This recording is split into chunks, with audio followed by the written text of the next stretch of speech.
Decodificando o DNA, com Maiana Zates.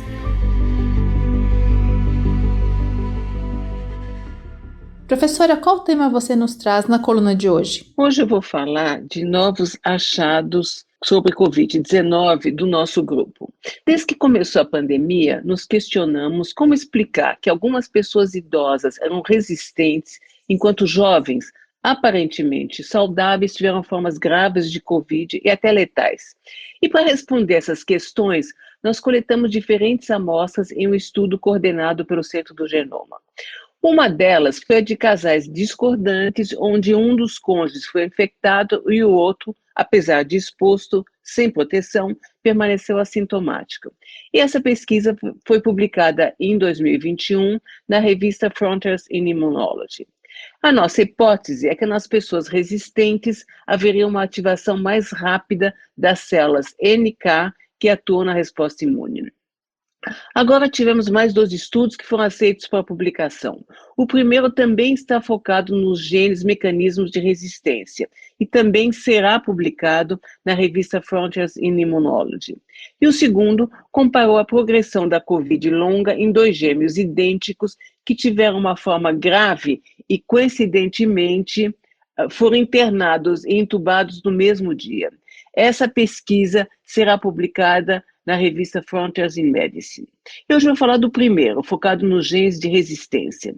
Como foi desenhado o estudo e o que vocês observaram? Os primeiros autores dessas pesquisas são Matheus Vidigal, que é pós-doc no Centro do Genoma, e Eric Castelli, que é professor da Unesp. Em relação às formas graves, tivemos uma colaboração do grupo do professor Paulo Saldiva, da Faculdade de Medicina. A ideia que tivemos nesse estudo foi de comparar os extremos. Isto é, nós comparamos os genomas de 87 nonagenários e centenários que tiveram formas mais leves de Covid-19, com 55 jovens que tiveram formas graves e algumas letais. E todas as amostras foram coletadas no início de 2020, antes das campanhas de vacinação. O que foi observado? Como existem inúmeras diferenças se compararmos os genomas de 2 pessoas não aparentadas, a pesquisa focou na região dos genes responsáveis pela resposta imune, que é chamado de MHC, do inglês Major Histocompatibility Locus. E nos idosos, observou-se que havia uma frequência 2 vezes maior em um gene chamado MUC22, em comparação com um grupo que teve formas graves ou mesmo em comparação com a população em geral. Qual foi a conclusão do estudo, então? A nossa hipótese é que esse gene poderia ter um papel protetor contra as formas graves, reduzindo a inflamação em resposta à infecção.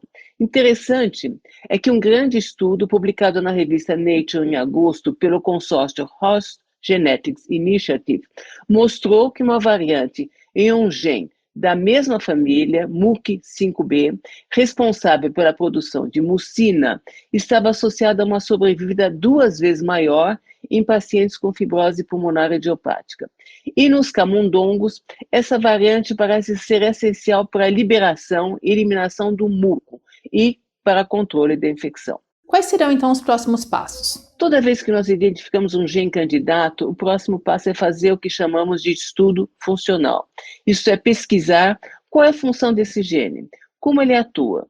E para isso nós estamos gerando várias linhagens celulares de alguns centenários resistentes e vamos compará-las com linhagens de jovens que tiveram formas graves de Covid.